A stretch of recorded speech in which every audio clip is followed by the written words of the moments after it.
야, 아픔 보이냐? 남자의 손이 여자의 팔을 거칠게 움켜쥐었습니다. 곧 장님되는 주제에 돈이 필요해. 팔목에 시뻘건 손자국이 선명하게 찍혀갔죠. 눈도 못 보는 주제에 욕심은 왜 이렇게 많아? 옆에 있던 시어머니가 소리쳤습니다. 그때 남편의 주먹이 날아왔습니다. 입술이 터지면서 피가 흘러내렸습니다. 민수야, 그만해. 애 죽겠어. 시어머니가 소리쳤습니다. 죽이기야 하겠어요? 정신 좀 차리라고 이러는 거지. 남자는 바닥에 쓰러진 여자를 내려다보며 말했습니다. 오늘의 이야기 시작 전에 잠시만 구독 버튼을 눌러주세요. 영상 제작에 큰 힘이 됩니다. 댓글로 시청하고 계신 곳을 알려주시면 감사한 마음으로 반갑게 인사드리겠습니다. 옥리미님, 다온님 감사합니다. 그럼 이야기 바로 시작하겠습니다. 장례식장은 국화향으로 가득했습니다. 최다연은 영정사진 속 어머니를 바라보며 멍하니 서 있었죠. 40을 갓 넘긴 나이에 홀로 남겨진다는 사실이 실감나지 않았습니다. 조문객들이 하나둘 떠나고 장례식장에는 정막만이 감돌았죠. 다연은 그 자리에서 한 발자국도 움직일 수가 없었습니다. 다연아, 이제 그만 들어가서 쉬어. 남편 강민수가 다가와 어깨를 감쌌습니다. 다연은 고개를 저었죠. 조금만 더 있을게요. 엄마 얼굴 좀 더 보고 싶어서. 민수는 한숨을 내쉬며 물러났습니다. 다연은 그제야 영정사진을 향해 조용히 입을 열었죠. 엄마, 나 잘 살게. 걱정하지 마.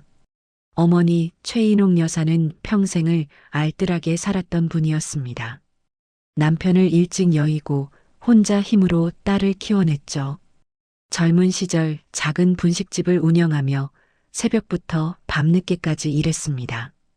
푼푼이 모은 돈을 은행에 넣어두고 이자가 붙을 때마다 통장을 들여다보며 웃던 어머니였습니다. 그렇게 모은 돈으로 꼬마 빌딩 한 채를 마련했죠. 대단한 건물은 아니었습니다. 3층짜리 작은 빌딩이었죠. 하지만 어머니에겐 평생의 결실이었습니다. 그 빌딩을 고스란히 딸에게 남기고 세상을 떠났죠. 장례를 마치고 집으로 돌아온 날이었습니다. 다연은 거실 소파에 앉아 어머니가 남긴 서류 봉투를 열어보았죠. 빌딩 등기부등본, 임대차 계약서, 관리 장부까지 꼼꼼하게 정리되어 있었습니다. 어머니의 성격이 그대로 묻어나는 서류들이었죠. 한 장 한 장 넘길 때마다 어머니의 체온이 느껴지는 것 같았습니다. 봉투 맨 아래에는 손편지가 한 장 들어 있었죠. 다연아, 엄마가 평생 모은 거다. 내 학비 대고 결혼시키고 남은 걸로 산 빌딩이다. 누가 뭐래도 내 거야. 꼭 지켜라. 다연은 그 편지를 가슴에 꼭 안았습니다. 눈물이 또다시 흘러내렸죠. 그런데 이상했습니다. 편지의 글씨가 흐릿하게 보였죠. 눈물 때문이라고 생각했습니다. 눈을 닫고 다시 봤지만 여전히 글씨가 겹쳐 보였습니다. 피곤해서 그런가. 다연은 대수롭지 않게 여기며 편지를 봉투에 넣었습니다. 장례 기간 동안 제대로 잠을 자지 못했으니 당연하다고 생각했죠. 하지만 며칠이 지나도 증상은 나아지지 않았습니다. 아침에 일어나면 천장이 두 개로 보였죠. 텔레비전 자막은 뭉개져서 읽을 수가 없었습니다. 핸드폰 글씨는 돋보기를 써도 흐릿하기만 했죠. 처음엔 노안이 온 줄 알았습니다. 그런데 이건 노안과는 달랐습니다. 여보, 나 눈이 좀 이상해. 다연이 조심스럽게 말을 꺼냈습니다. 민수는 신문을 보다 말고 고개를 들었죠. 뭐가? 글씨가 잘 안 보여. 자꾸 겹쳐 보이고. 스트레스 받아서 그런 거 아니야? 장모님 돌아가시고 고생 많이 했잖아. 좀 쉬면 나아질 거야. 민수는 다시 신문으로 시선을 돌렸습니다. 대수롭지 않다는 투였죠. 다연도 그렇게 생각하려 했습니다. 스트레스, 피로, 수면 부족. 그런 것들이 겹쳐서 생긴 일시적인 증상이라고 믿고 싶었죠. 그러나 증상은 점점 심해졌습니다. 일주일이 지나자 멀리 있는 사물이 두 개로 보이기 시작했죠. 운전은 엄두도 낼 수 없었습니다. 신호등 불빛이 번져 보여서 빨간불인지 초록불인지 구분이 안 됐습니다. 계단을 오르내릴 때면 난간을 꼭 잡아야 했죠. 한 번은 발을 헛디뎌 넘어질 뻔하기도 했습니다. 부엌에서 요리를 하다가 칼에 손을 베기도 했죠. 당근을 썰다가 손가락을 그었습니다. 피가 도마 위로 뚝뚝 떨어졌죠. 물건을 집으려다 옆에 있는 다른 물건을 쓰러뜨리는 일도 잦아졌습니다. 이건 좀 심한데. 다현은 거울 앞에 섰습니다. 자신의 얼굴이 흐릿하게 일그러져 보였죠. 눈을 비비고 다시 봐도 마찬가지였습니다. 공포가 밀려왔습니다. 설마 큰 병은 아니겠지. 하지만 마음 한편에서는 불안이 자라나고 있었습니다. 어머니를 잃은 슬픔도 채가시지 않았는데 이제는 자신의 몸까지 이상해지다니. 하늘이 무너지는 기분이었죠. 다현은 창밖을 바라보았습니다. 흐릿하게 번지는 풍경 속에서 어머니의 얼굴이 떠올랐죠. 분식집 앞에서 앞치마를 두르고 웃던 어머니, 빌딩 열쇠를 건네주며 뿌듯해하던 어머니. 엄마, 나한테 왜 이런 일이 생기는 걸까? 대답은 돌아오지 않았습니다. 다만 어머니가 남긴 편지의 마지막 문장만이 머릿속을 맴돌았죠. 꼭 지켜라. 다현은 주먹을 꽉 쥐었습니다. 무엇을 지켜야 하는지, 어떻게 지켜야 하는지 아직은 알 수 없었죠. 하지만 어머니의 당부만큼은 잊지 않기로 했습니다. 그게 어머니에 대한 마지막 도리라고 생각했습니다. 그날 밤 다현은 병원 예약을 잡았죠. 내일이면 검사 결과가 나올 거라고 생각했습니다. 별일 아니기를 바라면서 잠자리에 들었죠. 어쩌면 정말 스트레스 때문일지도 모른다고, 며칠 푹 쉬면 괜찮아질 거라고 스스로를 다독였습니다. 하지만 다현은 알지 못했습니다. 내일 그녀를 기다리고 있는 것이 무엇인지, 의사의 입에서 나올 그 한마디가 그녀의 인생을 어떻게 뒤흔들어 놓을지. 흐려지는 시야 속에서 더 큰 폭풍이 다가오고 있었습니다. 대학병원 안과 진료실이었습니다. 다현은 떨리는 손으로 의자 팔걸이를 움켜쥐고 있었죠. 각종 검사를 마치고 결과를 기다리는 시간이 연겁처럼 느껴졌습니다. 의사가 컴퓨터 화면을 들여다보며 한참을 말이 없었죠. 그 침묵이 다현의 가슴을 조여왔습니다. 선생님, 왜 그러세요? 뭐가 문제예요? 의사가 천천히 고개를 돌렸죠. 표정이 굳어 있었습니다. 최다현 씨, 희귀성 시신경염입니다. 시신경염이요? 네. 시신경에 염증이 생겨서 시력이 떨어지는 병입니다. 흔한 질환은 아니에요. 다현은 두 손을 꼭 쥐었죠. 심장이 빠르게 뛰기 시작했습니다. 치료하면 낫는 거죠? 의사의 표정이 더욱 무거워졌습니다. 빠르면 석 달 내로 실명할 수도 있습니다. 그 순간 다현의 머릿속이 새하얘졌습니다. 실명. 앞이 안 보인다. 평생 어둠 속에서 살아야 한다. 다만 조기에 치료를 시작하면 회복되는 사례도 꽤 있습니다. 희망은 있어요. 포기하지 마세요. 다현은 겨우 고개를 끄덕였습니다. 하지만 실명이라는 단어가 머릿속에서 떠나지 않았죠. 병원을 나서는 발걸음이 천근만근이었습니다. 햇빛이 눈부셨죠. 흐릿하게 번지는 빛이 오히려 잔인하게 느껴졌습니다. 이 빛을 곧 볼 수 없게 될지도 모른다는 생각에 눈물이 핑 돌았습니다. 택시를 타고 집으로 향했죠. 창밖 풍경이 물에 젖은 수채화처럼 번져갔습니다. 엄마, 나 어떡해. 엄마가 없는데 나까지 이러면 어떡해. 현관문을 열자 시어머니 오말순이 거실에 앉아 있었습니다. 민수도 옆에 있었죠. 병원 갔다 왔어? 뭐래? 민수가 물었습니다. 시신경염이래요. 치료 안 하면 석 달 안에 실명할 수도 있대요. 실명? 그게 무슨 소리야? 민수가 자리에서 벌떡 일어났습니다. 근데 조기에 치료하면 회복될 수도 있대요. 희망이 아예 없는 건 아니래요. 다현은 힘없이 소파에 앉았죠. 말순이 인상을 찌푸리며 말했습니다. 아니, 멀쩡하던 사람이 갑자기 눈이 안 보여? 에휴, 팔자야. 위로의 말은 없었습니다. 민수는 아무 말 없이 다현을 바라보았죠. 걱정하는 표정이었지만 그 눈 속에 뭔가 다른 감정이 스쳐 지나갔습니다. 일단 쉬어. 피곤하겠다. 민수가 무뚝뚝하게 말했습니다. 다현은 고개를 끄덕이고 방으로 들어갔죠. 문을 닫는 순간 거실에서 말순의 목소리가 들려왔습니다. 야, 민수야. 저거 진짜 장님 되는 거야? 의사가 그랬대잖아요. 아이고, 그럼 어떡해. 장님이랑 어떻게 살아?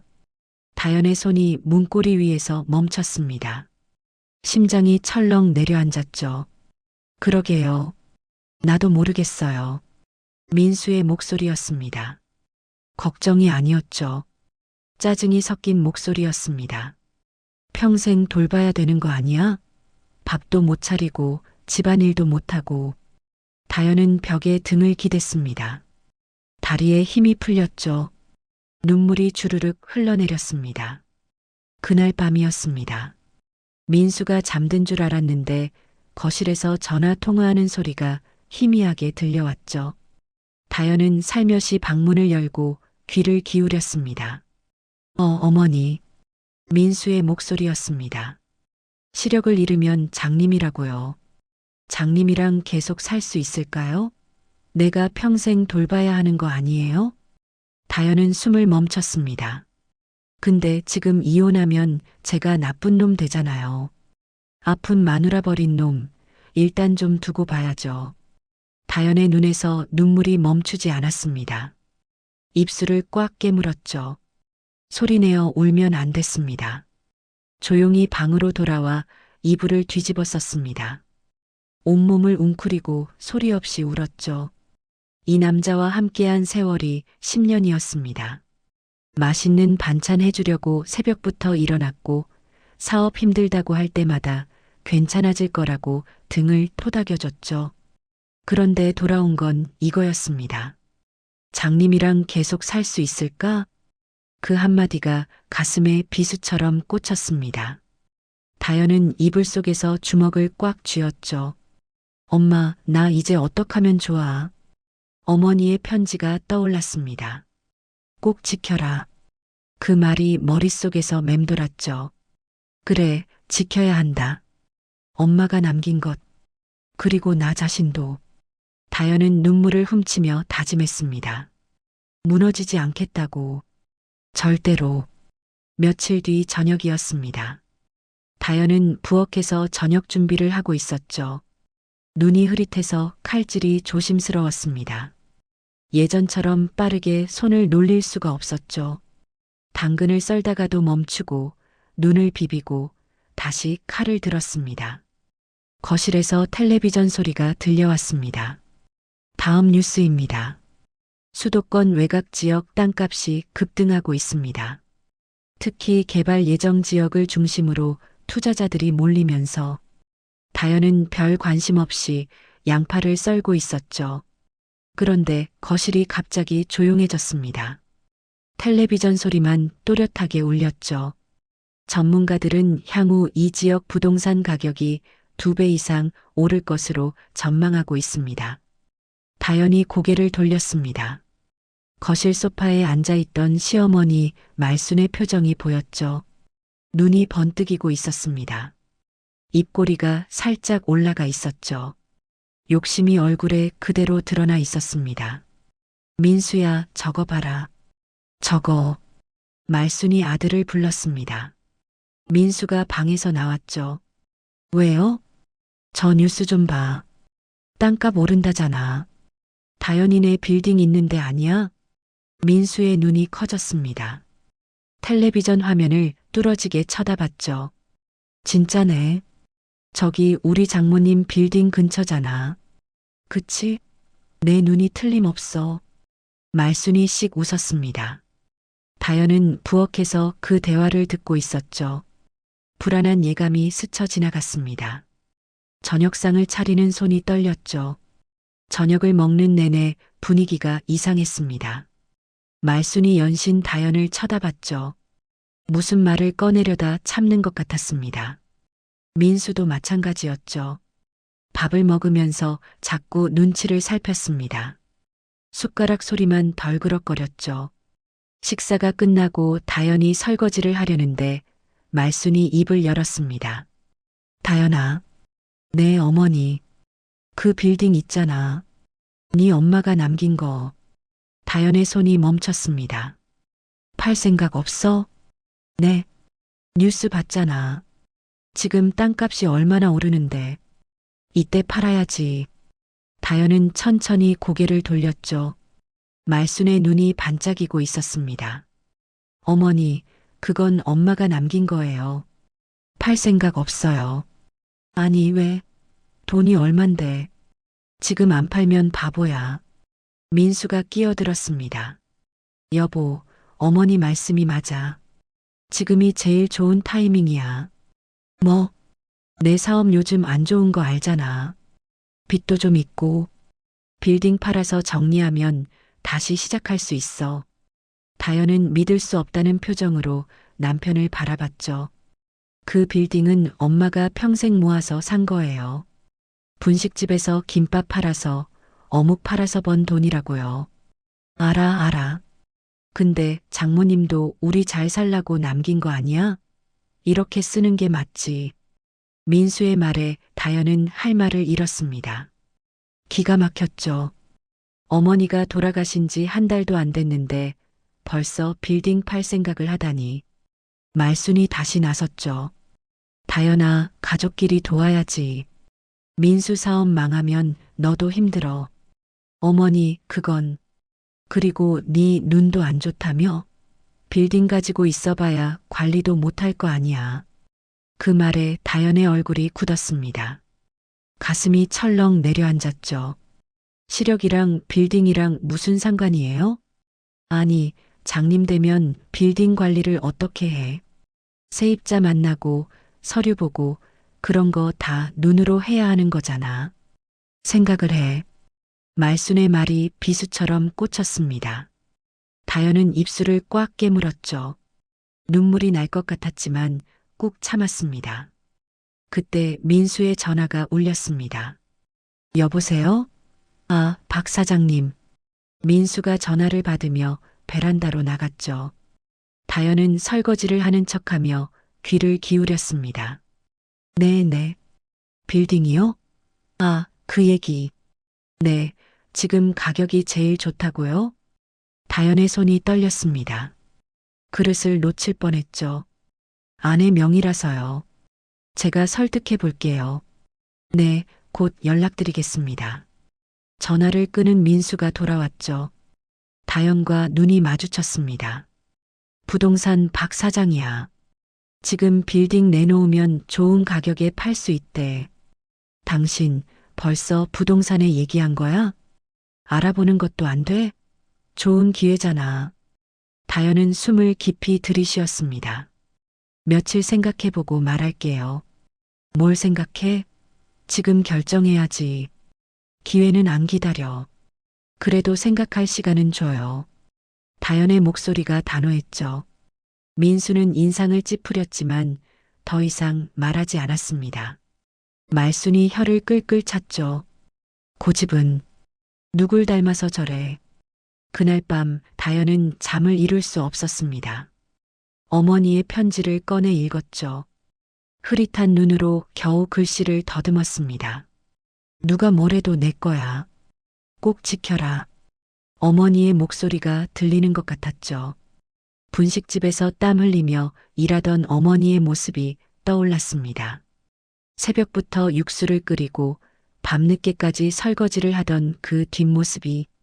다연은 편지를 가슴에 안았습니다. 눈물이 흘러내렸죠. 엄마, 나 지킬 수 있을까? 저 사람들한테서 창밖으로 달빛이 흐릿하게 번져 보였습니다. 다현은 그 빛을 바라보며 생각했죠. 아직은 모르겠다. 어떻게 해야 할지. 하지만 한 가지는 분명했습니다. 쉽게 넘겨주지는 않겠다고. 엄마의 땀이 서린 그곳을 다현은 주먹을 꽉 쥐었습니다. 이 싸움은 이제 시작이었죠. 며칠이 지났습니다. 말순과 민수의 압박은 계속됐죠. 아침마다 말순이 한마디씩 던졌습니다. 다현아, 빌딩 생각해봤어? 어머니, 아직이요. 아직은 무슨, 얼마나 더 생각할 건데. 밥상머리에서도, 거실에서도, 부엌에서도 빌딩 얘기가 끊이질 않았죠. 다현은 점점 지쳐갔습니다. 민수도 틈만 나면 말을 꺼냈죠. 여보, 진지하게 생각해봐. 이번 기회 놓치면 다시는 안 와. 당신 사업 빚이 얼마나 되는데 그래? 그건 좀 있어. 얼마? 민수가 입을 다물었습니다. 다현은 한숨을 내쉬었죠. 빌딩 팔아서 빚 갚으면 뭐가 남아요? 또 사업한다고 날릴 거잖아. 야, 그건 좀 심하다. 심한 게 아니라 사실이잖아요. 다현의 말에 민수의 얼굴이 굳었습니다. 분위기가 싸늘해졌죠. 그날 밤이었습니다. 다현은 목이 말라 주방으로 나갔죠.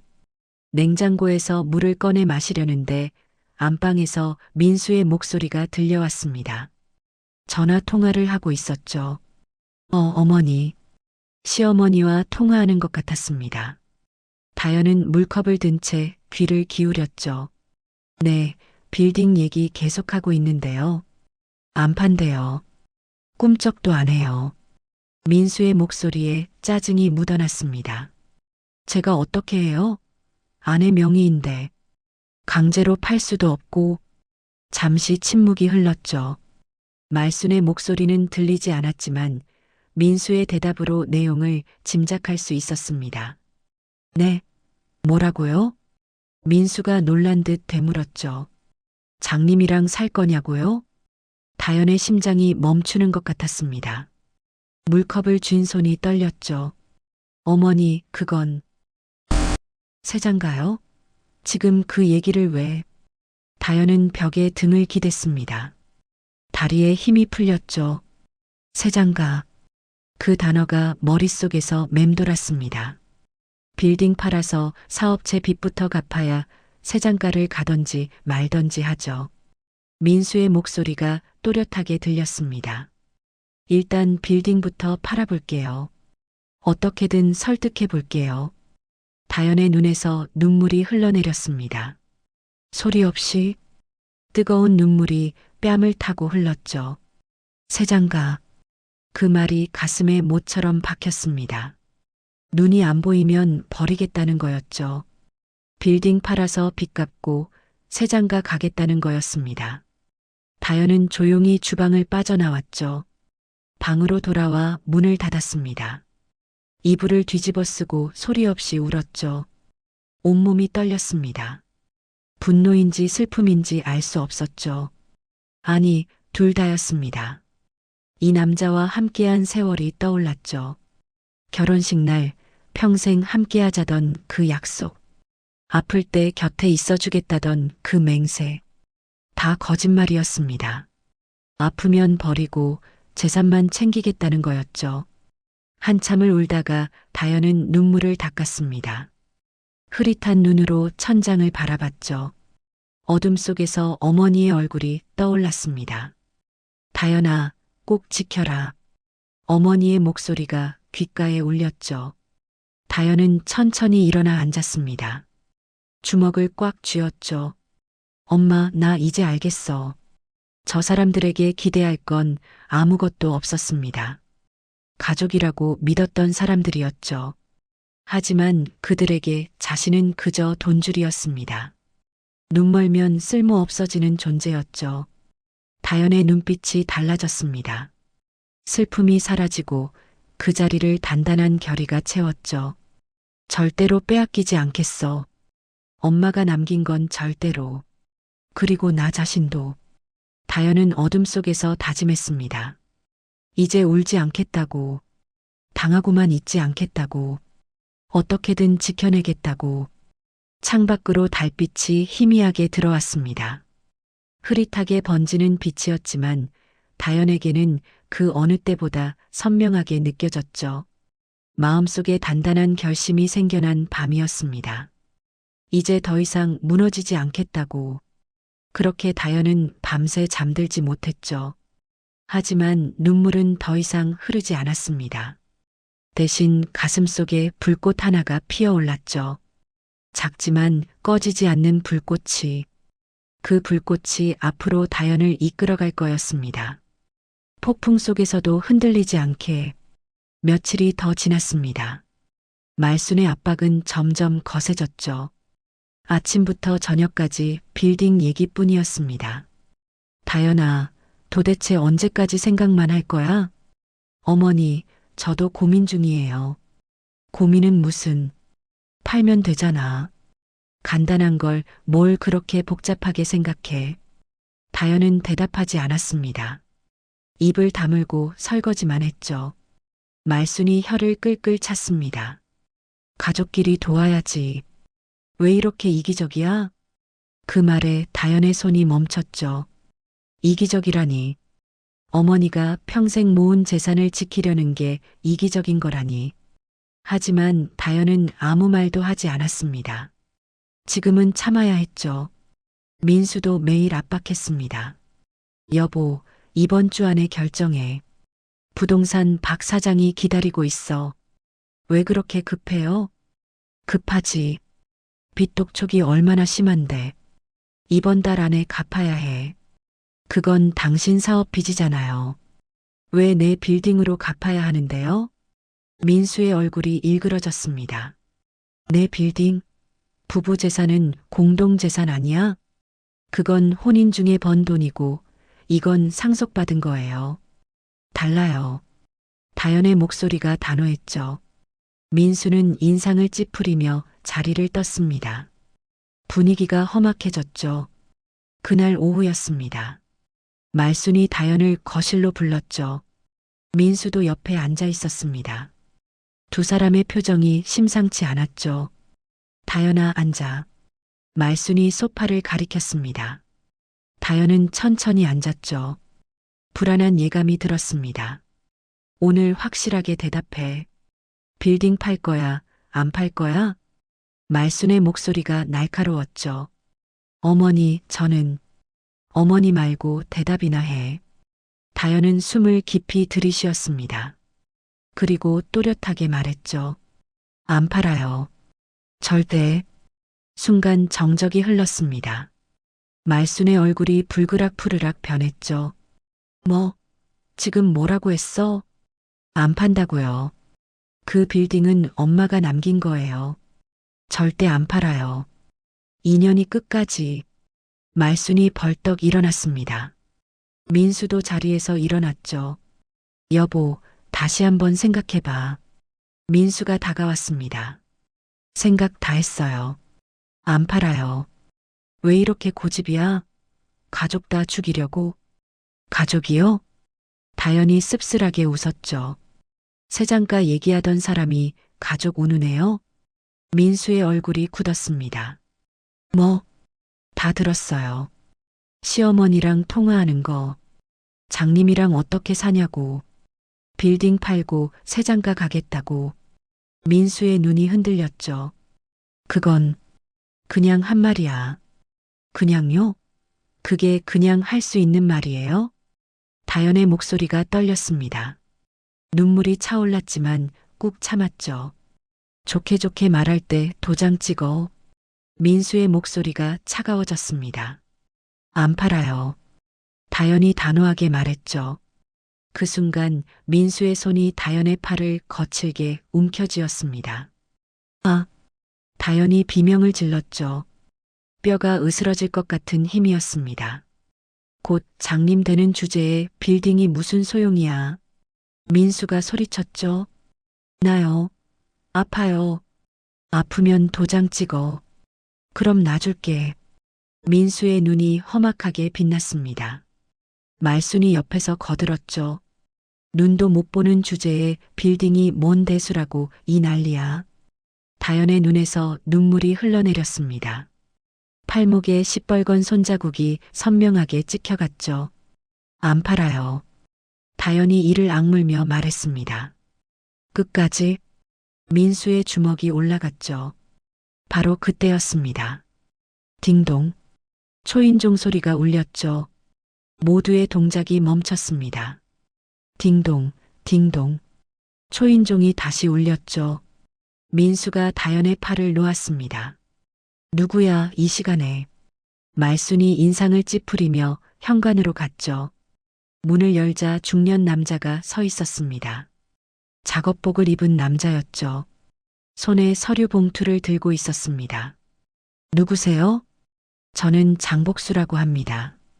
고 최인옥 여사님 빌딩 관리인이에요. 다연이 고개를 들었죠.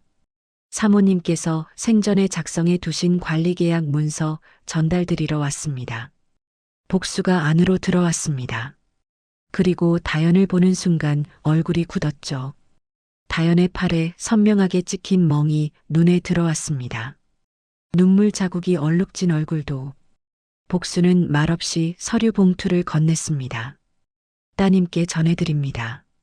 다연이 떨리는 손으로 봉투를 받았죠. 감사합니다. 복수는 고개를 숙여 인사하고 돌아갔습니다. 하지만 그 눈빛엔 무언가 결심이 서 있었죠. 문이 닫히는 순간 복수는 속으로 다짐했습니다. 사모님, 따님을 제가 지켜드리겠습니다. 다연은 그 사실을 알지 못했죠. 하지만 운명의 톱니바퀴가 돌아가기 시작했습니다. 그날 이후 다연은 결심했습니다. 더 이상 저 사람들에게 기대지 않겠다고, 혼자서라도 해내겠다고. 다연은 꾸준히 병원을 다니기 시작했죠. 민수에게 알리지 않았습니다. 아침에 집을 나서 병원에 갔다가 돌아왔죠. 스테로이드 주사를 맞고 약을 처방받았습니다. 의사의 말대로 스트레스를 받지 않으려 애썼죠. 쉽지 않았습니다. 집에 돌아오면 말순의 잔소리가 기다리고 있었으니까요. 또 어디 갔다 온 거야? 그냥 산책이요. 산책은 무슨. 눈도 안 보이면서. 다연은 대답하지 않았습니다. 그냥 방으로 들어갔죠. 싸울 힘도 없었고 싸우고 싶지도 않았습니다. 치료를 시작한 지 한 달이 지났습니다. 병원 검진 날이었죠. 다연은 떨리는 마음으로 진료실에 들어갔습니다. 의사가 검사 결과를 보며 말했죠. 최다연 씨, 좋아지고 있습니다. 다연의 눈이 커졌습니다. 정말요? 네. 시신경 염증이 많이 가라앉았어요. 회복 속도가 빠른 편입니다. 그럼 실명 안 해도 되는 거예요? 이대로만 가면 충분히 회복 가능합니다. 희망을 가지세요. 다연은 그 자리에서 눈물을 흘렸습니다. 기쁨의 눈물이었죠. 살 수 있다. 앞을 볼 수 있다. 그 사실이 너무나 감사했습니다. 선생님, 감사합니다. 정말 감사합니다. 의사가 따뜻하게 웃었죠. 환자분이 잘 따라와 주셔서 가능했어요. 앞으로도 꾸준히 치료받으시면 됩니다. 다연은 연신 고개를 끄덕였습니다. 병원을 나서는 발걸음이 가벼웠습니다. 햇빛이 눈부셨죠.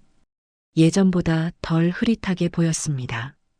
세상이 조금씩 선명해지고 있었죠. 엄마, 나 살 수 있어. 앞을 볼 수 있어.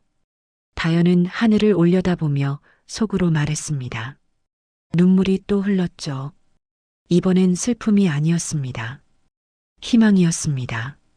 며칠 뒤 오후였습니다. 다연이 집 앞 벤치에 앉아 있는데 누군가 다가왔죠. 고개를 들어보니 장복수였습니다. 빌딩 관리인. 그날 서류를 전해주러 왔던 사람이었죠. 최다연 씨, 안녕하세요. 아, 관리인 아저씨. 안녕하세요. 복수가 조심스럽게 옆에 앉았습니다. 그날 괜찮으셨어요? 다연은 잠시 말을 잇지 못했죠. 그날 일을 떠올리니 가슴이 먹먹했습니다. 네, 괜찮아요. 거짓말 마세요. 팔에 멍든 거 봤어요. 다연은 고개를 숙였습니다. 복수가 조용히 말했죠. 사모님, 그러니까 어머님이 생전에 저한테 하신 말씀이 있어요. 엄마가요? 네. 딸이 힘들어하면 꼭 도와주라고. 무슨 일이 있어도 지켜주라고. 다연의 눈에 눈물이 고였습니다. 엄마가 그런 말씀을. 복수가 서류 가방에서 봉투를 꺼냈죠. 사모님이 남긴 서류들입니다. 그리고 이것도요. 봉투 안에는 여러 서류와 함께 작은 녹음기가 들어 있었습니다. 이건 뭐예요? 사모님이 녹음해 두신 거예요. 혹시 모를 상황에 대비해서 다연은 떨리는 손으로 녹음기를 받았죠. 그리고 이 서류들 보세요. 복수가 서류를 펼쳤습니다. 빌딩 관련 모든 기록이에요. 관리장부 세입자 계약서, 명예 관련 서류까지. 다연이 서류를 넘겨봤죠. 여기 보세요. 사모님이 미리 법적 장치를 해두셨어요.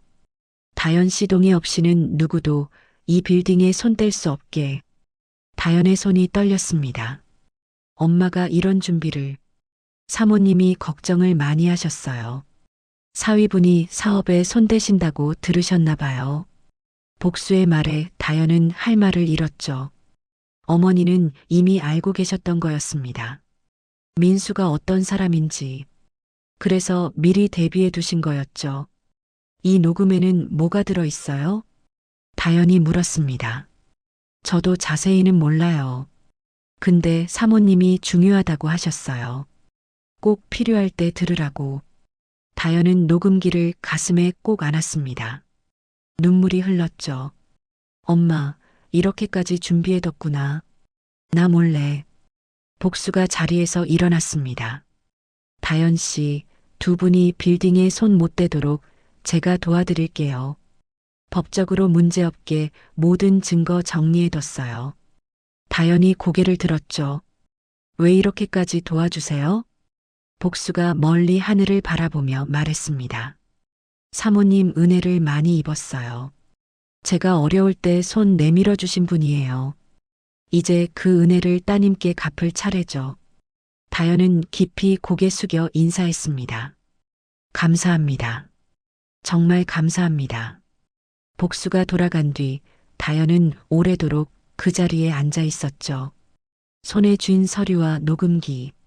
어머니가 남긴 마지막 선물이었습니다. 이제 싸울 준비가 됐죠.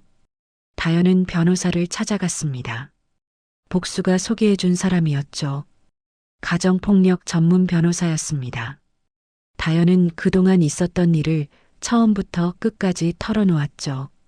남편의 폭력, 시어머니의 협박, 빌딩을 팔라는 압박, 그리고 세장가 운운하던 그 통화까지. 변호사는 조용히 듣더니 고개를 끄덕였습니다. 충분히 고소 가능합니다. 정말요? 네. 강요죄, 폭행죄, 경제적 착취 시도까지 증거만 있으면 됩니다. 다연은 복수에게 받은 서류들을 꺼냈죠. 변호사가 서류를 넘겨보며 눈이 커졌습니다. 이건 어머님이 미리 준비해 두신 거군요. 네. 관리인 아저씨가 전해줬어요. 대단하시네요. 법적 장치가 완벽합니다. 이 서류대로라면 남편분이 빌딩에 어떤 권리도 주장할 수 없어요. 다연의 가슴이 뜨거워졌습니다. 어머니의 빈틈없는 준비에 감사했죠. 변호사가 녹음기를 가리켰습니다. 이건 뭔가요? 엄마가 남긴 녹음이래요. 아직 안 들어봤어요. 같이 들어볼까요? 다연은 떨리는 손으로 재생 버튼을 눌렀습니다. 잠시 잡음이 흐르다가 어머니의 목소리가 들려왔죠. 다연아, 엄마야. 다연의 눈에서 눈물이 흘렀습니다. 이 녹음을 듣고 있다면 엄마는 이미 없겠지. 미안하다. 어머니의 목소리가 떨리고 있었죠. 사실 엄마가 걱정되는 게 있어. 내 남편 말이다. 다현은 숨을 멈췄습니다. 그 사람 예전에 엄마한테 돈 빌려달라고 했어. 사업 자금이라고. 엄마가 거절했더니 화를 내더라. 그때 알았어. 저 사람이 내 편이 아니라는 걸. 녹음 속 어머니가 한숨을 쉬었죠. 그래서 미리 준비해뒀다. 빌딩은 무슨 일이 있어도 내 거야. 누구도 손대지 못하게 해뒀어. 엄마 말 믿고 꼭 지켜라. 녹음이 끝났습니다. 다현은 한참을 울었죠. 어머니는 이미 모든 걸 알고 있었습니다. 그래서 이렇게까지 준비해 두신 거였죠. 변호사가 조용히 말했습니다. 이 녹음도 증거로 쓸 수 있습니다. 남편분의 경제적 착취 의도를 보여주는 자료가 되죠. 다현은 눈물을 닦으며 고개를 끄덕였습니다. 고소할게요. 전부 다. 변호사가 서류를 정리하며 말했죠. 강요죄, 폭행죄, 경제적 착취 시도 전부 정식으로 고소장 접수하겠습니다. 다현은 단호하게 대답했습니다. 네, 부탁드려요. 며칠 뒤 민수에게 경찰 출석 요구서가 날아왔습니다. 민수의 얼굴이 새파랗게 질렸죠. 이게 뭐야? 고소? 다현은 담담하게 말했습니다. 당신이 한 짓이에요. 폭행하고 협박하고 강제로 빌딩 팔라고 한 거. 미쳤어? 가족끼리 고소를 해? 가족이요? 다현이 씁쓸하게 웃었죠. 장님이랑 어떻게 사냐고 하던 사람이 가족이에요? 새장가 간다던 사람이? 민수의 입이 굳었습니다. 말순이 거실로 뛰쳐나왔죠. 야, 다현아. 지금 뭐 하는 짓이야? 어머니는 가만히 계세요. 어머니도 공범이에요. 뭐? 공범? 며느리 패는 거 옆에서 보고도 말리기는커녕 부추겼잖아요. 증인 있어요. 말순의 얼굴이 하얗게 변했습니다. 그날 이후 상황이 급변했습니다. 경찰 조사가 시작됐죠. 민수는 연일 경찰서에 불려다녔습니다. 사업 파트너들에게 소문이 퍼지기 시작했죠. 강 사장, 아내 폭행으로 고소당했대. 진짜? 대출도 안 갚고? 거래처에서 연락이 뚝 끊겼습니다. 빚독촉은 더 심해졌죠. 민수의 사업은 벼랑 끝으로 몰리기 시작했습니다. 부동산 박상배에게 전화가 왔죠. 강 사장님, 그 빌딩건요. 솔직히 말씀드리면 땅값 폭등 얘기 좀 과장된 거였어요. 뭐? 개발 계획이 확정된 게 아니라서요. 급하게 팔면 손해보실 수도 있어요. 민수는 전화기를 바닥에 내던졌습니다. 모든 게 무너지고 있었죠. 말순도 마찬가지였습니다. 동네에 소문이 퍼졌죠. 그 집 시어머니, 며느리 빌딩 뺏으려다 고소당했대. 아이고, 체면이 뭐가 됐어. 마트에 가면 수군거리는 소리가 들렸습니다. 말순은 밖에 나가기가 두려워졌죠. 이게 다 전현 때문이야. 말순이 이를 갈았지만 이미 늦었습니다. 자업자득이었죠. 다현은 그 모든 걸 지켜보며 생각했습니다. 엄마, 나 지켜냈어. 엄마가 남긴 거. 창밖으로 햇빛이 들어왔습니다. 예전보다 훨씬 선명하게 보였죠. 다현은 조용히 미소 지었습니다. 이제 거의 끝났습니다. 재판이 열렸습니다. 민수는 피고인석에 섰죠. 한때 자신만만하던 그 얼굴이 초라하게 변해 있었습니다. 눈 밑에 다크서클이 짙게 내려앉았죠. 피고인 강민수, 폭행 및 강요 혐의를 인정합니까? 판사가 물었습니다. 민수의 변호사가 대신 답했죠. 피고인은 혐의를 인정하며 선처를 구합니다. 방청석에서 말순이 고개를 푹 숙이고 있었습니다. 창피해서 고개를 들 수가 없었죠. 옆에 앉은 사람들의 시선이 따가웠습니다. 다현은 담담한 표정으로 그 모습을 지켜봤죠. 분노도 슬픔도 없었습니다. 그저 허무했습니다. 판결이 내려졌습니다. 민수는 집행유예를 선고받았죠. 접근 금지 명령도 함께 내려졌습니다. 다연에게 일정 거리 이상 접근할 수 없게 된 거였죠. 재판이 끝나고 민수가 다연에게 다가왔습니다. 다연아, 나 잘못했어. 한 번만 용서해줘. 다연은 차갑게 말했죠. 늦었어요. 제발 다시 시작하자. 내가 달라질게. 달라져요? 다연이 씁쓸하게 웃었습니다. 장님이랑 어떻게 사냐고 했잖아요. 새장가 간다고 했잖아요. 그때 이미 끝난 거예요. 민수의 얼굴이 일그러졌죠. 그건 그냥 한 말이야. 진심이 아니었어. 말이 곧 마음이에요. 당신은 나를 짐으로 봤어요. 돈줄로 봤고, 그런 사람이랑 더 이상 못 살아요. 다연은 돌아섰습니다. 민수가 뒤에서 불렀지만 대답하지 않았죠. 이혼 서류는 이미 준비되어 있었습니다. 다연은 민수에게 서류를 내밀었죠. 사인해요. 다연아, 제발. 더 끌면 당신만 힘들어져요. 깔끔하게 끝내요. 민수는 한참을 서류를 바라보다 펜을 들었습니다. 떨리는 손으로 사인했죠. 그렇게 10년의 결혼 생활이 끝났습니다.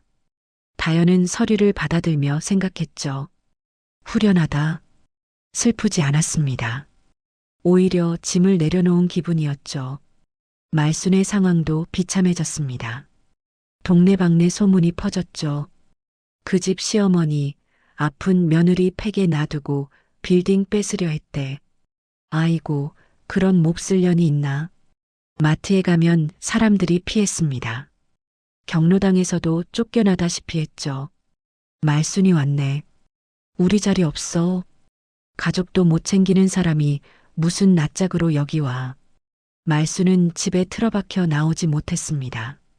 체면이 바닥까지 떨어졌죠. 자업자득이었습니다. 민수의 사업은 완전히 무너졌습니다. 빚독촉에 시달리다 결국 파산 신청을 했죠.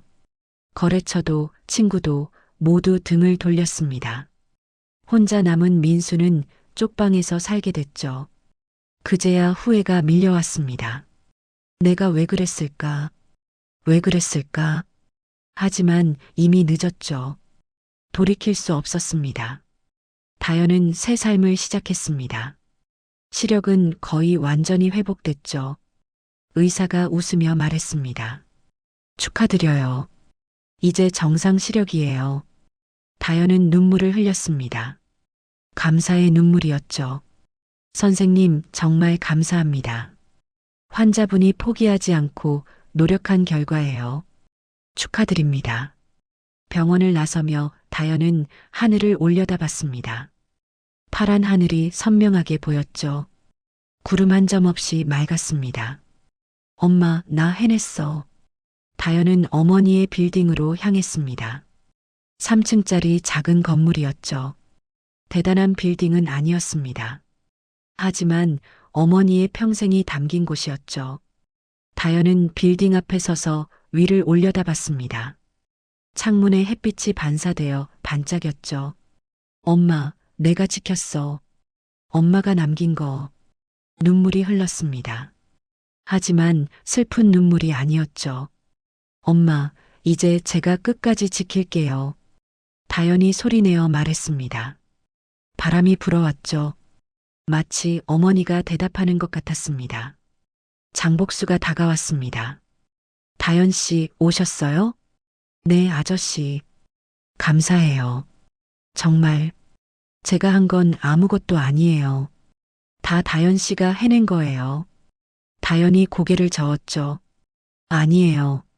아저씨 아니었으면 못 해냈어요. 엄마 덕분이고 아저씨 덕분이에요. 복수가 따뜻하게 웃었습니다. 사모님이 하늘에서 기뻐하실 거예요. 다연도 웃었죠. 오랜만에 짓는 환한 웃음이었습니다. 다연은 빌딩 옥상으로 올라갔습니다. 도시가 한눈에 내려다 보였죠. 바람이 시원하게 불어왔습니다. 다연은 눈을 감았죠. 어머니의 얼굴이 떠올랐습니다. 분식집에서 웃던 얼굴, 빌딩 열쇠를 건네주며 뿌듯해하던 얼굴, 누가 뭐래도 내 거야. 꼭 지켜라. 다현은 눈을 떴습니다. 선명한 세상이 눈앞에 펼쳐졌죠. 엄마, 약속 지켰어. 다현이 하늘을 향해 말했습니다. 이제 나도 잘 살게. 행복하게. 햇빛이 다현의 얼굴을 비췄죠. 눈부시게 밝았습니다. 새로운 시작이었습니다. 다현은 미소 지으며 하늘을 올려다봤죠. 어딘가에서 어머니도 웃고 계실 거라 믿었습니다. 1년이 지났습니다. 다현은 빌딩 1층에 작은 카페를 열었죠. 어머니가 운영하던 분식집처럼 소박한 공간이었습니다. 이노 카페라는 이름을 붙였죠. 어머니의 이름을 딴 거였습니다. 매일 아침 다현은 가게 문을 열었습니다. 커피 향이 가게 안에 퍼졌죠. 손님들이 하나둘 들어왔습니다. 사장님, 오늘도 아메리카노요. 네, 잠시만요. 다현은 웃으며 커피를 내렸죠. 평범한 일상이었습니다.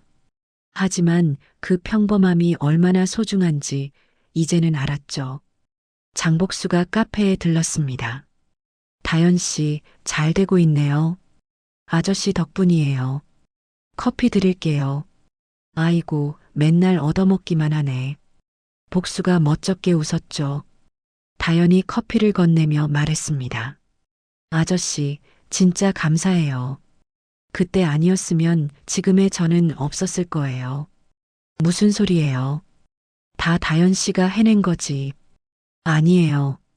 엄마가 아저씨한테 부탁해둔 거잖아요. 엄마도 아저씨도 다 은인이에요. 복수가 커피를 홀짝이며 말했죠. 사모님이 하늘에서 기뻐하실 거예요. 딸이 이렇게 잘 살고 있으니까. 다현은 창밖을 바라봤습니다. 하늘이 맑았죠. 엄마, 보고 있어요? 나 잘 살고 있어. 오후에 손님이 뜸해졌습니다. 다현은 카운터에 앉아 잠시 쉬었죠. 1년 전 일들이 떠올랐습니다.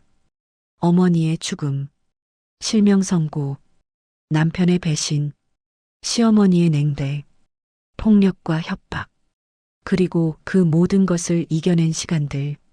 다현은 자신의 손을 내려다봤습니다. 이 손으로 커피를 내리고 손님을 맞고 가게를 운영하고 있었죠. 혼자 힘으로. 나 해냈구나.